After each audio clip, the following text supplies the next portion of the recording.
ರಾಘವ್ ಚಡ್ಡಾ ಎಎಪಿಯನ್ನ ತೊರೆದು ಈಗ ಬಿಜೆಪಿ ಸೇರಿದ್ದಾರೆ. ವರ್ಷಗಳಿಂದ ಬಿಜೆಪಿ ಮಾಡೋದಕ್ಕೆ ಸಾಧ್ಯವಾಗದಂತ ಒಂದು ಕೆಲಸವನ್ನ ಎಎಪಿ ವಿರುದ್ಧ ಈಗ ರಾಘವ್ ಚಡ್ಡಾ ಮಾಡಿಬಿಟ್ಟಿರೋ ಹಾಗಿದೆ. ಅಥವಾ ಇದು ಎಎಪಿಯನ್ನ ಒಡೆಯುವಂತಹ ಬಿಜೆಪಿಯದ್ದೇ ಪ್ಲಾನ್ನ ಭಾಗವಾಗಿ ನಡೆದಿರೋ ಹಾಗಿದೆ. ಯಾಕಂದ್ರೆ ಎಎಪಿ ತೊರೆದು ಹೋಗಿರೋದು ಚಡ್ಡಾ ಮಾತ್ರ ಅಲ್ಲ, ಮತ್ತೆ ಅಷ್ಟು ಮಂದಿ ಒಟ್ಟಿಗೆನೆ ಇಲ್ಲಿಂದ ಅಲ್ಲಿಗೆ ಹೊರಟರು ಅನ್ನೋದು ಇದ್ದಕ್ಕಿದ್ದ ಹಾಗೆ ಆಗಿದ್ದು ಏನಲ್ಲ. ಹಾಗೆ ನೋಡಿದ್ರೆ ರಾಘವ್ ಚಡ್ಡಾ ಎಎಪಿಯಿಂದ ಬಿಜೆಪಿ ಹಾರ್ಲಿದ್ದಾರೆ ಅನ್ನೋದು ರಹಸ್ಯವಾಗಿನೂ ಏನು ಉಳ್ಕೊಂಡಿರ್ಲಿಲ್ಲ. ಇಡೀ ದೇಶಕ್ಕೇನೆ ಅದು ಗೊತ್ತಾಗಿತ್ತು. ಇಲ್ಲಿ ದೆಹಲಿ ಅಬಕಾರಿ ನೀತಿ ಪ್ರಕರಣದಲ್ಲಿ ತನಿಖಾ ಏಜೆನ್ಸಿಗಳು ಕೇಜ್ರಿವಾಲ್ ಸೇರಿದ ಹಾಗೆ ಎಎಪಿ ನಾಯಕರ ಹಿಂದೆ ಬಿದ್ದಿದ್ದಾಗ ಚಡ್ಡಾ ಲಂಡನ್ ನಲ್ಲಿದ್ರು. ಅಲ್ಲಿಂದ ಬಂದ ಬಳಿಕ ಕೂಡ ಅವರು ತಮ್ಮ ನಾಯಕರಿಗೆ ಅನ್ಯಾಯವಾಯಿತು ಅಂತ ಏನ್ ಚಕ್ಕಾರ ಎತ್ತಿರಲಿಲ್ಲ. ಅವ್ರು ಹೆಚ್ಚು ಕಡಿಮೆ ಪಕ್ಷದಿಂದ ಹೊರಗೋಗಿದ್ದಾರೆ ಅಂತ ಅನ್ನುವಾಗ್ಲೇನೆ ಪಕ್ಷ ಅವರನ್ನ ರಾಜ್ಯಸಭೆ ಉಪನಾಯಕ ಹುದ್ದೆಯಿಂದ ತೆಗೆದುಹಾಕ್ತು. ಅಂದ್ರೆ ಅಂತಿಮವಾಗಿ ಏಪ್ರಿಲ್ 24ರಂದು ಚಡ್ಡಾ ಪಕ್ಷ ತೊರೆದು ಬಿಜೆಪಿಗೆ ಹೋಗುವಂತ ಮಾತಾಡಿದಾಗ ಎಲ್ರಿಗೂ ಗೊತ್ತೇ ಇದ್ದಂತ ವಿಷಯ ಅಧಿಕೃತವಾಯ್ತು ಅಷ್ಟೇ. ಚಡ್ಡಾ ಪಕ್ಷ ಬದಲಾಯಿಸಿದ್ದು ಆಘಾತಕಾರಿ ಸಂಗತಿನೂ ಏನಲ್ಲ. ಆದ್ರೆ ಇಲ್ಲಿ ಒಂದು ದೊಡ್ಡ ನಾಟಕ ಕೂಡ ಇದೆ. ಚಡ್ಡಾ ತಮ್ಮೊಂದಿಗೆ ಆ ರಾಜ್ಯಸಭಾ ಸಂಸದರನ್ನ ಕೂಡ ಬಿಜೆಪಿಗೆ ಕರೆದೊಯ್ತಾರೆ ಅಂತ ಅರವಿಂದ್ ಕೇಜ್ರಿವಾಲ್ ಅವರಿಗೆ ಗೊತ್ತಿರಲಿಲ್ಲ. ಈಗ ಶಿವಸೇನೆ ಮತ್ತೆ ಎನ್ಸಿಪಿಯನ್ನ ಒಡೆದ ಹಾಗೇನೆ 2/3 ಬಹುಮತವನ್ನ ಉಲ್ಲೇಖಿಸಿ ಎಎಪಿಯನ್ನು ಕೂಡ ಒಡೆಯಲಾಗ್ತಾ ಇದೆಯಾ? ರಾಘವ್ ಚಡ್ಡಾ ಮತ್ತೆ ಬಿಜೆಪಿ ಎಎಪಿಯನ್ನ ಒಡೆಯೋದಿಕ್ಕೆ ಪ್ರಯತ್ನಿಸ್ತಾ ಇದ್ದಾರಾ? ಅದರಲ್ಲೂ ವಿಶೇಷವಾಗಿ ಪಂಜಾಬ್ನಲ್ಲಿ ಎಎಪಿ ಸರ್ಕಾರ ಉರುಳಿಸುವಂತಹ ಪ್ಲಾನ್ ರೆಡಿ ಆಗಿದೆಯಾ? ಅರವಿಂದ್ ಕೇಜ್ರಿವಾಲ್ ಅವರ ಪಕ್ಷವು ಚುನಾವಣಾ ಚಿಹ್ನೆಯನ್ನ ಕಳೆದುಕೊಳ್ಳುತ್ತಾ? ಮುಂಬರುವ ಪಂಜಾಬ್ ಚುನಾವಣೆಗಳನ್ನ ಗಮನಕ್ಕೆ ತೆಗೆದುಕೊಂಡ್ರೆ ಈಗಿನ ಬೆಳವಣಿಗೆ ಎಎಪಿಗೆ ಕೆಟ್ಟ ಸುದ್ದಿನೂ ಆಗಬಹುದಾ? ಪಂಜಾಬ್ನ 45 ಶಾಸಕರು ತನ್ನ ಸಂಪರ್ಕದಲ್ಲಿದ್ದಾರೆ ಅಂತ ಚಡ್ಡಾ ಹೇಳ್ತಾ ಇದ್ದಾರೆ. ಆದ್ರೆ ಸಂಪರ್ಕದಲ್ಲಿ ಇರೋದು ಬೇರೆ, ಪಕ್ಷ ಬಿಟ್ಟು ಬರೋದು ಬೇರೆ. ಪಂಜಾಬ್ ಎಎಪಿ ಸರ್ಕಾರ ಉರುಳಿಸುವಷ್ಟು ಶಾಸಕರನ್ನ ಸೆಳೆದು ತರುವಂತಹ ಒಂದು ಸಾಮರ್ಥ್ಯ ಚಡ್ಡಾಗಿದೆಯಾ? ಪಕ್ಷದೊಳಗೆ ಇಂಥ ಒಡಕು ಮೂಡುವಲ್ಲಿ ಸ್ವತಃ ಕೇಜ್ರಿವಾಲ್ ಹೊಣೆಗಾರಿಕೆ ಎಷ್ಟಿದೆ? ಪಕ್ಷಾಂತರ ಕಾಯ್ದೆ ದುರುಪಯೋಗ ಪಡಿಸ್ಕೊಳ್ಳುವ ಮೂಲಕ ಬಿಜೆಪಿ ತನ್ನ ಮತ್ತೊಂದು ಬಹುದೊಡ್ಡ ಎದುರಾಳಿಯನ್ನ ಮುಗಿಸೋದಿಕ್ ನಿಂತಿದೆಯಾ? ಹಾಗೆ ನೋಡಿದ್ರೆ ಎಎಪಿಯನ್ನ ಒಡೆಯುವಂತ ಈ ಬಿಜೆಪಿ ಆಟ ಈಗ ಶುರುವಾಗಿದ್ದೇನಲ್ಲ. ಇದು 2022ರಿಂದಾನು ಬಿಜೆಪಿ ಎಎಪಿ ನಾಯಕರಲ್ಲಿ ಬಿರುಕು ಮೂಡಿಸೋದಕ್ಕೆ ಪ್ರಯತ್ನ ಪಡ್ತಾ ಇದೆ. ಮೊದಲು ದೆಹಲಿಯ ಮಾಜಿ ಆರೋಗ್ಯ ಸಚಿವ ಸತ್ಯೇಂದ್ರ ಜೈನ್ ಅವರನ್ನ ಹಣ ಅಕ್ರಮ ವರ್ಗಾವಣೆ ಪ್ರಕರಣದಲ್ಲಿ ಅರೆಸ್ಟ್ ಮಾಡಲಾಯಿತು. ಅದಾದ ನಂತರ ಫೆಬ್ರವರಿ 2023ರಲ್ಲಿ ಉಪಮುಖ್ಯಮಂತ್ರಿ ಮನೀಶ್ ಸಿಸೋಡಿಯಾ ಅವರನ್ನ ಅಬಕಾರಿ ನೀತಿ ಪ್ರಕರಣದಲ್ಲಿ ಅರೆಸ್ಟ್ ಮಾಡಲಾಯಿತು. ಹಾಗೆ ಅಕ್ಟೋಬರ್ 2023ರಲ್ಲಿ ಸಂಜಯ್ ಸಿಂಗ್ ಅವರು ಸರದಿ ಬಂತು. ಮತ್ತೆ ಮಾರ್ಚ್ 2024ರಲ್ಲಿ ಅರವಿಂದ್ ಕೇಜ್ರಿವಾಲ್ ಅವರನ್ನೇ ಜೈಲಿಗೆ ಹಾಕಲಾಯಿತು. ಆದ್ರೆ ಈ ನಾಯಕರ ವಿರುದ್ಧದ ಪ್ರಕರಣಗಳು ನ್ಯಾಯಾಲಯದಲ್ಲಿ ನಿಲ್ಲಲಿಲ್ಲ, ಅವರಿಗೆ ಜಾಮೀನು ಸಿಕ್ತು. ಆದ್ರೆ ಎಎಪಿಯನ್ನ ಒಡೆಯೋದಿಕ್ಕೆ ತನಿಖಾ ಏಜೆನ್ಸಿಗಳನ್ನ ಬೇಕಾಬಿಟ್ಟಿ ಬಳಸಿಕೊಳ್ಳಲಾಯಿತು. 2024ರಲ್ಲಿ ಕೇಜ್ರಿವಾಲ್ ಬಂಧನದ ನಂತರ ಎಎಪಿ ಹಿರಿಯ ನಾಯಕಿ ಅತಿಶಿ ತಮಗೆ ಬಿಜೆಪಿ ಸೇರುವಂತೆ ಒತ್ತಡ ಇದೆ, ಇಲ್ಲದೆ ಹೋದ್ರೆ ಇಡಿ ದಾಳಿ ಬೆದರಿಕೆಯನ್ನು ಹಾಕಲಾಗಿದೆ ಅಂತ ಹೇಳಿದ್ರು. ಆದ್ರೆ ಅತಿಶಿ ಬಿಜೆಪಿಗೆ ಸೇರ್ಲಿಲ್ಲ, ಸಿಸೋಡಿಯಾ ಕೂಡ ಸೇರ್ಲಿಲ್ಲ, ಮತ್ತೆ ಸಂಜಯ್ ಸಿಂಗ್ ಜೈಲಲ್ಲಿದ್ರು. ಇಷ್ಟೆಲ್ಲದರ ನಂತರವೂ ಕೂಡ ಎಎಪಿ ನಾಯಕರು ಪಕ್ಷ ಒಡೆಯದ ಹಾಗೇನೆ ಕಾಯ್ದುಕೊಂಡ್ರು. ಉನ್ನತ ನಾಯಕರಲ್ಲಿ ಒಡಕು ಮೂಡಿಸೋದಕ್ಕೆ ಸಾಧ್ಯವಾಗದೆ ಹೋದಾಗ ಸೈದ್ಧಾಂತಿಕವಾಗಿ ದುರ್ಬಲ ನಾಯಕರನ್ನ ಗುರಿ ಮಾಡಲಾಯಿತು. ಈಗ ಆಪರೇಷನ್ ಕಮಲ ಇಲ್ಲಿ ಕೆಲಸ ಮಾಡಿದೆ. ಎಎಪಿಯ 7 ಸಂಸದರು ಬಿಜೆಪಿಯನ್ನ ಸೇರಿದ್ದಾರೆ. ಎಎಪಿಯಲ್ಲಿ ಕೇಜ್ರಿವಾಲ್ಗೆ ಆಪ್ತರಾಗಿದ್ದಂತಹ ಚಡ್ಡಾ ಭ್ರಷ್ಟಾಚಾರ ವಿರೋಧಿ ಭಾರತ ಚಳವಳಿಯ ಆರಂಭಿಕ ದಿನಗಳಿಂದಾನು ಕೇಜ್ರಿವಾಲ್ ಅವರಿಗೆ ಬಹಳ ಹತ್ತಿರವಾಗಿದ್ರು. ಎಎಪಿಯ ಆರಂಭಿಕ ದೆಹಲಿ ಬಜೆಟ್ಗಳ ರಚನೆಯಲ್ಲಿಯೂ ಕೂಡ ಚಡ್ಡಾ ನೆರವು ಇತ್ತು ಅಂತ ಹೇಳಲಾಗುತ್ತೆ. ಅವರು 2019ರಲ್ಲಿ ಲೋಕಸಭೆ ಚುನಾವಣೆಯಲ್ಲಿ ಗೆಲ್ಲೋದಿಕ್ಕೆ ಸಾಧ್ಯ ಆಗ್ಲಿಲ್ಲ. ಅದಾದ ನಂತರ ಅವ್ರು ಶಾಸಕರಾಗಿ ಗೆಲ್ತಾರೆ. ಮತ್ತೆ ಅವಧಿ ಮುಗಿಯೋ ಮೊದಲು ಅವರನ್ನ ಕೇಜ್ರಿವಾಲ್ ಅವರು 2022ರಲ್ಲಿ ಪಂಜಾಬ್ನಿಂದ ರಾಜ್ಯಸಭೆ ಕಳಿಸ್ತಾರೆ. ಪಂಜಾಬ್ನಲ್ಲಂತೂ ಚಡ್ಡಾ ಸೂಪರ್ ಸಿಎಂ ಅನ್ನುವಷ್ಟು ಪ್ರಭಾವಿಯಾಗಿದ್ರು. ಹೇಳಲಾಗ್ತಾ ಇರೋ ಪ್ರಕಾರ ಈ ಸಮಸ್ಯೆ ಇಲ್ಲಿಂದಾನೇ ಪ್ರಾರಂಭ ಆಗುತ್ತೆ. ಕೇಜ್ರಿವಾಲ್ ನಿಕಟತೆಯಿಂದಾಗಿ ಚಡ್ಡಾ ಪಕ್ಷದ ಪಂಜಾಬ್ ಘಟಕದ ಮೇಲೆ ತನ್ನ ಪ್ರಭಾವವನ್ನು ಹೇರೋದಿಕ್ ಶುರು ಮಾಡ್ತಾರೆ. ಇದರ ನಡುವೆನೆ ಮಧ್ಯ ಹಗರಣದಲ್ಲಿ ಎಎಪಿ ನಾಯಕರುಗಳು ಬಂಧನ ನಡೆಯುತ್ತೆ. ಇನ್ನು ಚಡ್ಡಾ ಅವರ ಮೌನ, ಅವ್ರು ವರ್ತಿಸಿದಂತಹ ರೀತಿ, ಅವ್ರ ಬಗ್ಗೆ ಅನುಮಾನಗಳು ಹುಟ್ಟೋದಿಕ್ ಕಾರಣ ಆಗುತ್ತೆ. ಸಂದೀಪ್ ಪಾಠಕ್ ಐಐಟಿ ದೆಹಲಿಯಲ್ಲಿ ಪ್ರಾಧ್ಯಾಪಕರಾಗಿದ್ದವರು, ಕೇಂಬ್ರಿಡ್ಜ್ ವಿವಿಯಲ್ಲಿ PhD ಅನ್ನ ಪಡೆದವರು, ಆಕ್ಸ್ಫರ್ಡ್ ವಿಶ್ವವಿದ್ಯಾಲಯ ಮತ್ತೆ MITಯಲ್ಲಿ ಸಂಶೋಧನಾ ಸಹವರ್ತಿ ಆಗಿದ್ದವರು. ಅವರು ಕೇಜ್ರಿವಾಲ್ ಪಾಲಿಗೆ ಬಹಳ ಆಪ್ತರಾದ್ರು. ದೆಹಲಿ 2020 ಮತ್ತೆ ಪಂಜಾಬ್ 2022 ಗೆಲುವಿನಲ್ಲಿ ಅವ್ರ ಪಾತ್ರ ದೊಡ್ಡದಿತ್ತು ಅಂತ ಹೇಳಲಾಗುತ್ತೆ.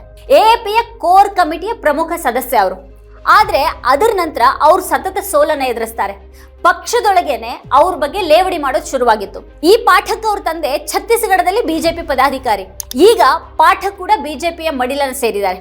ಇನ್ನು ಸ್ವಾತಿ ಮಲಿವಾಲ್ ವರ್ಷಗಳಿಂದ ಕೇಜ್ರಿವಾಲ್ ಜೊತೆಗೆ ಕೆಲಸ ಮಾಡ್ತಾ ಇದ್ರು. 2015ರಲ್ಲಿ ಅವರನ್ನ ದೆಹಲಿ ಮಹಿಳಾ ಆಯೋಗದ ಅಧ್ಯಕ್ಷರನ್ನಾಗಿ ನೇಮಿಸಲಾಯಿತು. ಆಮೇಲೆ ರಾಜ್ಯಸಭಾ ಸದಸ್ಯರಾಗಿ ನೇಮಕ ಮಾಡಲಾಯಿತು. ಆದ್ರೆ ಅಕ್ರಮ ನೇಮಕಾತಿಗಳ ಬಗ್ಗೆ ಅವ್ರ ವಿರುದ್ಧ ಆರೋಪಗಳು ಬರ್ತವೆ. ಎಎಪಿ ನಾಯಕರ ಜೊತೆಗೆ ಅವ್ರ ಸಂಬಂಧ ಹದಗೆಡೋದಕ್ಕೆ ಶುರುವಾಯಿತು. ಕೇಜ್ರಿವಾಲ್ ಅವರ ಸಿಬ್ಬಂದಿ ಮತ್ತೆ ಅವರ ಆಪ್ತರ ವಿರುದ್ಧ ದೈಹಿಕ ಹಲ್ಲೆ ಆರೋಪವನ್ನು ಕೂಡ ಸ್ವಾತಿ ಅವರು ಮಾಡಿದ್ರು. ದೆಹಲಿ ಚುನಾವಣೆಗೂ ಸ್ವಲ್ಪ ಮೊದಲು ಈ ವಿಷಯ ಬಹಳ ದೊಡ್ಡ ರಂಪ ಎಬ್ಬಿಸ್ತು. ಇನ್ನು ಅಶೋಕ್ ಮಿತ್ತಲ್ ಲವ್ಲಿ ಪ್ರೊಫೆಷನಲ್ ವಿಶ್ವವಿದ್ಯಾಲಯದ ಮಾಲೀಕ. ಇದು 35,000 ವಿದ್ಯಾರ್ಥಿಗಳನ್ನ ಹೊಂದಿರುವಂತಹ ದೇಶದ ಅತಿ ದೊಡ್ಡ ವಿಶ್ವವಿದ್ಯಾಲಯಗಳಲ್ಲಿ ಒಂದು. ಕೆಲವೇ ದಿನಗಳ ಹಿಂದೆ ಇಡಿ ಅವ್ರ ಮನೆ ಮೇಲೆ ದಾಳಿ ಮಾಡ್ತು. ಮತ್ತೆ ಅದ್ರ ಬೆನ್ನಲ್ಲೇನೆ ಅವರೀಗ ಬಿಜೆಪಿ ಸೇರ್ಕೊಂಡ್ರು. ಇಲ್ಲಿ ತಮಾಷೆ ಏನು ಅಂತ ಅಂದ್ರೆ, ಕೇಜ್ರಿವಾಲ್ ಛಡ್ಡಾ ಅವರನ್ನ ರಾಜ್ಯಸಭೆ ಉಪಸಭಾಪತಿ ಹುದ್ದೆಯಿಂದ ತೆಗೆದುಹಾಕಿದಾಗ ಇದೇ ಮಿತ್ತಲ್ ಆ ಜಾಗಕ್ಕೆ ಬದಲಿ ಆಗ್ತಾರೆ. ರಾಜೇಂದರ್ ಗುಪ್ತಾ 10,000 ಕೋಟಿ ಮೌಲ್ಯದ ಆಸ್ತಿ ಇರುವಂತಹ ಪಂಜಾಬ್ನ ಅತ್ಯಂತ ಶ್ರೀಮಂತ ನಾಯಕ ಅಂತ ಹೇಳಲಾಗುತ್ತೆ.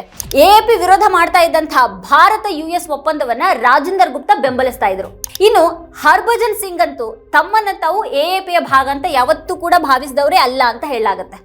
ಆದ್ರೆ ಅಂಥವ್ರನ್ನ ಕರ್ಕೊಂಡ್ಬಂದು ಈ ಕೇಜ್ರಿವಾಲ್ ರಾಜ್ಯಸಭಾ ಸದಸ್ಯರನ್ನ ಕೂರಿಸ್ತಾರೆ.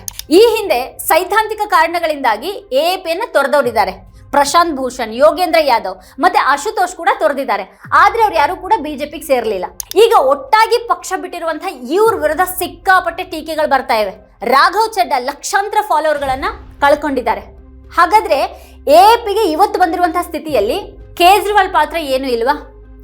ಕೇಜ್ರಿವಾಲ್ ಅವರ ದೊಡ್ಡ ತಪ್ಪು ಏನು ಅಂತ ಅಂದ್ರೆ, ಹಣಕ್ಕಾಗಿ ಉದ್ಯಮಿಗಳಿಗೆ ರಾಜ್ಯಸಭಾ ಸ್ಥಾನವನ್ನ ನೀಡಿದ್ದು. ಅದೇ ಈಗ ಅವರಿಗೆ ತಿರುಗಿ ಕಚ್ಚುತ್ತಾ ಇದೆ. ಪಕ್ಷ ಅಥವಾ ಸಿದ್ಧಾಂತದೊಂದಿಗೆ ಯಾವುದೇ ಸಂಬಂಧ ಇಲ್ಲದೆ ಇದ್ದವರು ಒಳಗಿದ್ದಾಗ ಒಡೆಯುವವ್ರ ದಾರಿ ಸುಲಭ ಆಗುತ್ತೆ ಅನ್ನೋದು ಈಗ ಸಾಬೀತಾಯ್ತು. ಈಗ ಎಎಪಿಯನ್ನ ತೊರೆದವರಲ್ಲಿ ಹೆಚ್ಚು ಟೀಕೆಗೆ ತುತ್ತಾಗ್ತಾ ಇರೋದು ಅಂತಂದ್ರೆ ಇದು ರಾಘವ್ ಚಡ್ಡಾ. ಪಕ್ಷ ತೊರೆದು ಒಂದೇ ದಿನದಲ್ಲಿನೇ ಇನ್ಸ್ಟಾಗ್ರಾಮ್ ನಲ್ಲಿ ಅವರು 10 ಲಕ್ಷ ಫಾಲೋವರ್ಸ್ ಅನ್ನ ಕಳ್ಕೊಂಡಿದ್ದಾರೆ. ಆದ್ರೆ ಇದು ಫಾಲೋವರ್ಸ್ ಗಳ ವಿಷಯ ಅಲ್ಲ. ಚಡ್ಡಾ ಮತ್ತೆ ಸಂಗಡಿಗರು ಹೊರೆ ನಡೆದಿರುವಂತಹ ಈ ಒಂದು ಬೆಳವಣಿಗೆ ಎಎಪಿಯನ್ನ ನಿರ್ನಾಮ ಮಾಡುವಂತಹ ಯೋಜನೆಯ ಭಾಗ ಅಂತ ಹೇಳಲಾಗಿದೆ. ಪಕ್ಷಾಂತರ ವಿರೋಧಿ ಕಾಯ್ದೆಯಲ್ಲಿ ಸಂವಿಧಾನದ 10ನೇ ಶೆಡ್ಯೂಲ್ನ ಹಾಗೆ ಒಂದು ಪಕ್ಷದ 2/3 ಸಂಸದರು ಒಟ್ಟಾಗಿ ಮತ್ತೊಂದು ಪಕ್ಷದೊಂದಿಗೆ ವಿಲೀನಗೊಂಡ್ರೆ ಅದು ಪಕ್ಷಾಂತರ ಆಗದೇನೆ ವಿಲೀನ ಅಂತ ಪರಿಗಣಿಸಲಾಗುತ್ತೆ. ಆಗ ಅವ್ರು ಹೊಂದಿದಂತಹ ಸ್ಥಾನಗಳು ಹಾಗೇನೆ ಉಳ್ಕೊಳ್ಳತ್ವೆ. 10 ಸಂಸದರನ್ನ ಹೊಂದಿದಂತಹ ಎಎಪಿಯಲ್ಲಿ ಈಗ ಈ 7 ಸಂಸದರು ಅದೇ ಆಟ ಆಡಿದ್ದಾರೆ. ಅಂದ್ರೆ ಇದು ಬಹಳ ಚೆನ್ನಾಗಿ ಯೋಚನೆ ಮಾಡಿದಂತ ಒಂದು ತಂತ್ರ ಆಗಿತ್ತು. ಮತ್ತೆ ತಿಂಗಳುಗಳಿಂದ ಇದರೊಂದು ತಯಾರಿ ನಡೆದಿತ್ತು ಅನ್ನೋದು ಇಲ್ಲಿಗೆ ಸ್ಪಷ್ಟ ಆಗುತ್ತೆ. ಚಡ್ಡಾ ಏನೋ ನಡೆಸಿದ್ದಾರೆ ಅನ್ನೋದು ಗೊತ್ತಿದ್ದಿದ್ರೆ ಎಎಪಿ ಯಾಕೆ ಅವರನ್ನ ಹೊರಗೆ ಹಾಕಲಿಲ್ಲ ಅನ್ನುವಂಥ ಪ್ರಶ್ನೆ ಕೂಡ ಬರುತ್ತೆ. ಆದ್ರೆ ಒಂದು ಪಕ್ಷ ಸಂಸದರನ್ನ ಹೊರಗೆ ಹಾಕಿದ್ರೆ ಅವರು ಸ್ಥಾನ ಕಳೆದುಕೊಳ್ಳೋದಿಲ್ಲ ಅಂತ ಕಾನೂನು ಹೇಳುತ್ತೆ. ಎಎಪಿ ಅವರನ್ನ ಹೊರಗೆ ಹಾಕಿದ್ರು ಅವ್ರು ಸಂಸದರಾಗಿ ತಮ್ಮ ಅವಧಿ ಮುಗಿಯೋವರೆಗೂ ಕೂಡ ಹಾಗೆ ಇರ್ತಿದ್ರು. ಇದು ಎಎಪಿ ಪಾಲಿಗೆ ಇನ್ನೂ ಕೂಡ ಮುಜುಗರದ ವಿಷಯ ಆಗ್ತಾ ಇತ್ತು. 2024ರಿಂದಾನು ಎಎಪಿ ಜೊತೆ ಬಹಿರಂಗವಾಗಿನೇ ಸಂಘರ್ಷದಲ್ಲಿದ್ದಂತಹ ಸ್ವಾತಿ ಮಲಿವಾಲ್ ಕೂಡ ರಾಜೀನಾಮೆಯನ್ನ ನೀಡದೇನೆ ರಾಜ್ಯಸಭೆಯಲ್ಲಿನೇ ಇದ್ರು. ಮತ್ತೆ ಯಾಕೆ ಅನ್ನೋದು ಈಗ ಸ್ಪಷ್ಟ ಆಯಿತು. ಈಗ ಎಎಪಿ ಪಾಲಿಗೆ ಏನಾಗಬಹುದು? ಇದು ಚುನಾವಣಾ ಚಿಹ್ನೆಯನ್ನು ಕೂಡ ಕಳ್ಕೊಳ್ಳುವಂಥ ಒಂದು ಸ್ಥಿತಿ ಬರಬಹುದಾ ಅನ್ನೋದು ಈಗಿನ ಪ್ರಶ್ನೆ ಆಗಿದೆ. ಮಹಾರಾಷ್ಟ್ರದಲ್ಲಿ ಶಿವಸೇನೆ ಮತ್ತೆ ಎನ್ಸಿಪಿ ವಿಭಜನೆಯ ನಂತರ ಏನಾಯಿತು ಅನ್ನೋದು ಗೊತ್ತೇ ಇದೆ. ಆದರೆ ಅವೆರಡೂ ಪಕ್ಷಗಳ ಸಂದರ್ಭದಲ್ಲಿ ಹೊರ ಹೋದಂಥ ಬಣದ ನಾಯಕರು ಪ್ರತಿ ಬಣವನ್ನ ರಚನೆ ಮಾಡಿ ಮೂಲ ಬಣಕ್ಕೆ ಸೆಡ್ಡನ್ನು ಹೊಡೆದಿದ್ರು. ಈಗ ಎಎಪಿಯನ್ನ ನೋಡ್ತಾ ಇದ್ರೆ ರಾಘವ್ ಚಡ್ಡಾ ಪ್ರತಿಸ್ಪರ್ಧಿ ಎಎಪಿ ಬಣವನ್ನ ರಚನೆ ಮಾಡಲಿಲ್ಲ, ಅವರು ಬಿಜೆಪಿಯೊಂದಿಗೆ ವಿಲೀನಗೊಂಡ್ರು. ಆದ್ರಿಂದಾಗಿ ಇಲ್ಲಿ ಪ್ರತ್ಯೇಕ ಬಣದ ಹಕ್ಕನ್ನ ಪ್ರತಿಪಾದಿಸುವಂತ ಪ್ರಶ್ನೆನೇ ಬರೋದಿಲ್ಲ. ಆದ್ರೆ ಪಕ್ಷ ತೊರೆಯುವಂತ ಇದೇ ಆಟವನ್ನ ಎಎಪಿಯ ಪಂಜಾಬ್ ಮತ್ತೆ ದೆಹಲಿ ಶಾಸಕರು ಅಥವಾ ಇತರ ಸಂಸದರು ಕೂಡ ಆಡಿದ್ರೆ ಏನು ಅನ್ನೋದು ಈಗಿನ ಪ್ರಶ್ನೆ. ಇಲ್ಲಿ ಹೆಚ್ಚಿನ ಜನರು ಬಂಡಾಯ ಎದ್ರೆ ಚಿತ್ರಣ ಬದಲಾಗಬಹುದು. ಆಗ ಎಎಪಿ ಚಿಹ್ನೆಗಾಗಿ ಹಕ್ಕನ್ನ ಚಲಾಯಿಸಬಹುದು. ಪಂಜಾಬ್ನ ಎಎಪಿ ಶಾಸಕ ಸ್ಥಾನಗಳು ಕೂಡ ಸಿದ್ಧಾಂತದ ಆಧಾರದ ಮೇಲೆ ಅಲ್ಲದೇನೆ ಹಣ ಮತ್ತೆ ಅಧಿಕಾರದ ಆಧಾರದ ಮೇಲೆ ಇದ್ರೆ ಬಿಕ್ಕಟ್ಟು ತಲೆದೂರಬಹುದು. ಮತ್ತೆ ಇದು ನಿಜಾನೇ ಆಗಿದ್ರೆ ಎಎಪಿಯನ್ನ ಒಡೆಯೋದು ಬಿಜೆಪಿಗೆ ಸುಲಭ ಕೂಡ ಆಗಬಹುದು. ಇನ್ನು ಈ ಆಪರೇಷನ್ ಕಮಲವನ್ನ ಕಳೆದ ಹಲವಾರು ವರ್ಷಗಳಿಂದ ಅನೇಕ ರಾಜ್ಯಗಳಲ್ಲಿ ಅನೇಕ ಪಕ್ಷಗಳ ವಿರುದ್ಧ ಬಳಸಲಾಗ್ತಾ ಇದೆ.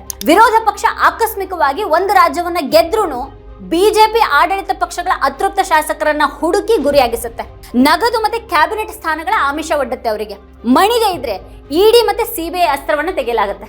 2014ರ ಅರುಣಾಚಲ ಪ್ರದೇಶ ಚುನಾವಣೆಯಲ್ಲಿ ಕಾಂಗ್ರೆಸ್ 42 ಸ್ಥಾನಗಳನ್ನ ಗೆದ್ದು 60 ಸದಸ್ಯರ ವಿಧಾನಸಭೆಯಲ್ಲಿ ಸರಳ ಬಹುಮತವನ್ನು ಹೊಂದಿತ್ತು.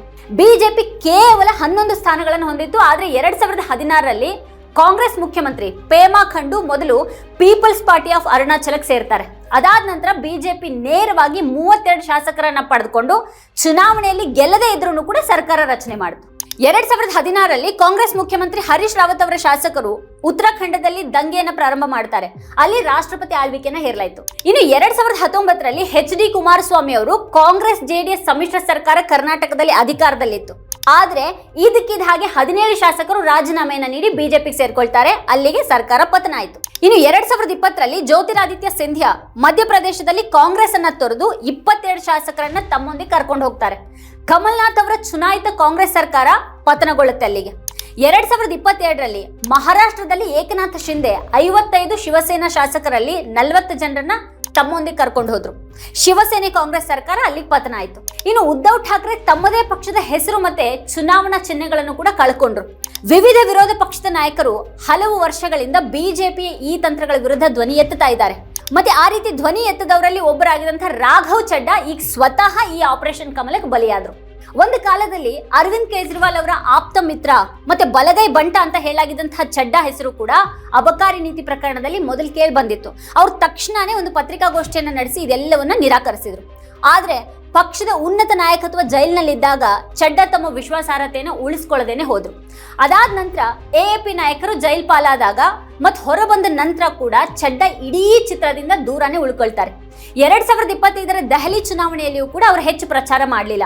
AAP ಅಧಿಕಾರ ಕೂಡ ಹೋಯಿತು. ಇನ್ನು ಚಡ್ಡಾ ರಾಜ್ಯಸಭೆಯಲ್ಲಿ ಎತ್ತುವಂತಹ ವಿಷಯಗಳು ಕೂಡ AAPಯ ಸಿದ್ಧಾಂತಕ್ಕೆ ಪೂರಕವಾಗಿರಲಿಲ್ಲ ಅನ್ನೋಂಥ ಒಂದು ಅಸಮಾಧಾನ ಕೂಡ ಪಕ್ಷದಲ್ಲಿ ತೀವ್ರವಾಗಿತ್ತು.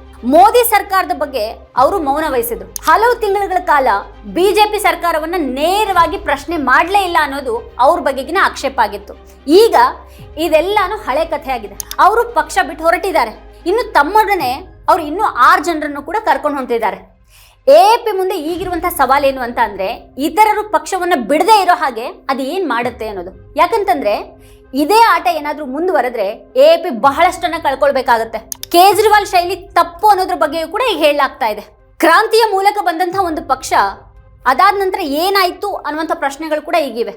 ಆದ್ರೆ ಕಡೆಗೂ ಇದೆಲ್ಲದರ ನಡುವೆ ಇಲ್ಲಿ ಅಪಹಾಸ್ಯಕ್ಕೆ ತುತ್ತಾಗೋದು ನಮ್ಮ ಪ್ರಜಾಪ್ರಭುತ್ವ ಮಾತ್ರ. ವೀಕ್ಷಕರ ಕುರಿತು ನಿಮ್ಗೆ ಏನ್ ಅನ್ಸುತ್ತೆ, ಏನ್ ಅಭಿಪ್ರಾಯ ಇದೆ ಅದನ್ನ ವಿಡಿಯೋ ಕೆಳಗಡೆ ಕಮೆಂಟ್ ಮಾಡಿ ನಮಗೆ ತಿಳಿಸಿ. ಇದೇ ಹೊತ್ತಿನ ಸ್ಪೆಷಲ್ ನೋಡ್ತಾ ಇರಿ ವಾರ್ತಾ ಭಾರತಿ. ನೀವಿನ್ನು ವಾರ್ತಾ ಭಾರತಿ ಯೂಟ್ಯೂಬ್ ಚಾನಲ್ ಅನ್ನ ಸಬ್ಸ್ಕ್ರೈಬ್ ಮಾಡಿಲ್ಲ ಅನ್ನೋದಾದ್ರೆ ಈ ಕೂಡಲೇ ಸಬ್ಸ್ಕ್ರೈಬ್ ಮಾಡಿ, ಹಾಗೆ ಪಕ್ಕದಲ್ಲಿರುವಂತಹ ಬೆಲ್ ಐಕಾನ್ ಪ್ರೆಸ್ ಮಾಡಿ ನಮ್ಮನ್ನ ಪ್ರೋತ್ಸಾಹಿಸಿ. ನಮ್ಮ ಕಾರ್ಯಕ್ರಮಗಳನ್ನ ನೀವು ನೋಡ್ತಾ ಇದ್ರೆ ನಮ್ಮ ಚಾನೆಲ್ ಅನ್ನ ಸಬ್ಸ್ಕ್ರೈಬ್ ಮಾಡಿ, ಪಕ್ಕದ ಬೆಲ್ ಐಕಾನ್ ಒತ್ತಿ ನಮ್ಮನ್ನ ಬೆಂಬಲಿಸಿ. ಹಾಗೆ ನಮ್ಮ ಕಾರ್ಯಕ್ರಮಗಳನ್ನ ಲೈಕ್ ಮಾಡಿ, ಕಮೆಂಟ್ ಮಾಡಿ, ಅದನ್ನ ಬೇರೆಯವರಿಗೂ ವಾಟ್ಸ್ಆಪ್ ಮೂಲಕ ಶೇರ್ ಮಾಡಿ. ನೀವು ಹೀಗೆ ಮಾಡಿದಾಗ ನಮ್ಮ ಚಾನೆಲ್ ಮತ್ತಷ್ಟು ಜನರಿಗೆ ತಲುಪಲು ನೀವು ನಮ್ಮೊಂದಿಗೆ ಸಹಕರಿಸಿದ ಹಾಗಾಗುತ್ತೆ. ಇದು ನೀವು ಯಾವುದೇ ಖರ್ಚಿಲ್ಲದೆ ಕೆಲವೇ ಸೆಕೆಂಡುಗಳಲ್ಲಿ ನೀಡಬಹುದಾದ ಸಹಕಾರ. ಧನ್ಯವಾದಗಳು.